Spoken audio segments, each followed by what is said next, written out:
नमस्कार, इन खबर देख रहे हैं आप। मैं हूं आपके साथ मिशा बाजवा चौधरी।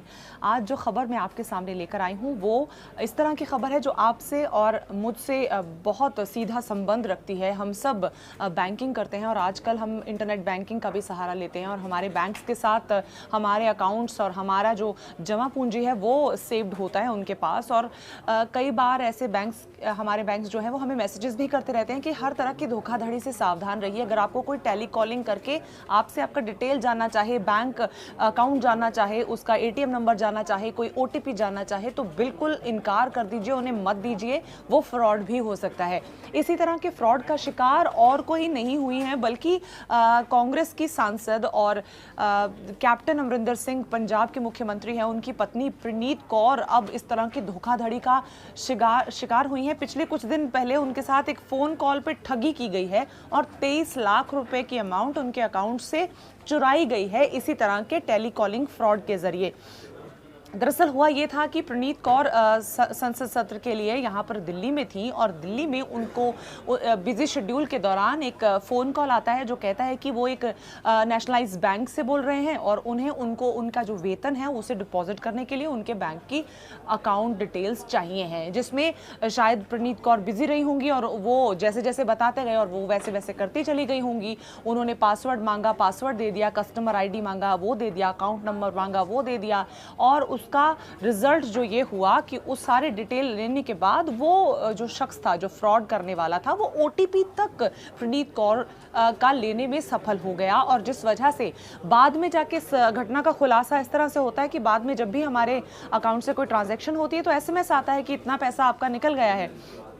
और ये चौंकाने वाला मैसेज जब प्रणीत कौर के पास पहुंचा कि 23 लाख रुपए उनके अकाउंट से निकाले जा चुके हैं, तब जाके उनके नोटिस में बात आई कि ये उनके साथ ठगी हो चुकी है।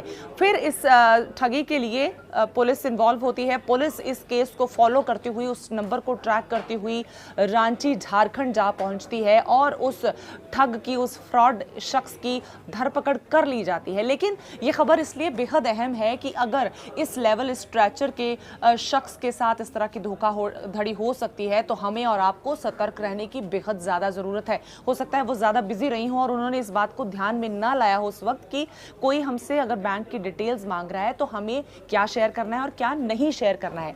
वैसे तो सिंपल सा फंडा यही है कि बैंक अकाउंट के रिलेटेड आपसे कोई भी टेलीकॉलिंग करके डिटेल्स मांगे तो आपने नहीं देनी है। आपके पास सारी जानकारी अगर है तो आप अपने फ़ोन से, आजकल ऐप्स हैं सभी बैंक्स की, आप उससे अपना बैंक अकाउंट ऑपरेट कर सकते हैं। लेकिन इस केस में राहत की खबर ये रही क्योंकि मैं सीधा सीधा कहूंगी कि हाई प्रोफाइल मामला था। पुलिस ने तुरंत कार्रवाई की। पंजाब पुलिस खुद जाके झारखंड जाके उस शख्स को पकड़ के लाई है। मगर हम और आप आम इंसान की अगर ज़िंदगी की बात करें तो शायद हमें शिकायत दर्ज कराने, फिर उसे साइबर सेल से ट्रैक करने में ही कई मुद्दतें बीत जाएँ। तो हमारी सतर्कता और भलाई इसी में है कि हम एटलीस्ट टेलीकॉलिंग के जरिए अगर कोई हमें अप्रोच करता है कि आपका जी डेबिट कार्ड बंद हो जाएगा और नहीं तो हमें डिटेल्स दीजिए या फिर आपके अकाउंट में पैसे डलवाने हैं, आप हमें इस तरह के झांसे में हम ना आए। हम हर चीज़ को अपने बैंक से या तो डायरेक्टली वेरीफाई करें या अपने ऐप के ज़रिए, जो बैंक ऐप्स हैं उनके ज़रिए हम इसकी जानकारी खुद हासिल करें और फिर ही किसी तरह का कोई पासवर्ड किसी के साथ, वैसे तो शेयर ही नहीं करना है, अपने परिवार के साथ भी नहीं करना चाहिए क्योंकि ये हमारी जमा पूंजी है जो बैंक के पास पड़ी होती है। यूं ही हल्के में किसी को फ्रॉड का शिकार नहीं हो जाना चाहिए। तो ये सतर्कता के लिए मुझे लगता है हम सब के लिए एक आई ओपनर खबर है कि अगर CM की बीवी, पंजाब के CM की पत्नी के साथ इस तरह की धोखाधड़ी हो सकती है और फिर तो आम आदमी की तो क्या ही बिसात है। तो हमें ज़रा और सतर्क और ज़्यादा अलर्ट रहने की ज़रूरत है। बहुत बहुत शुक्रिया।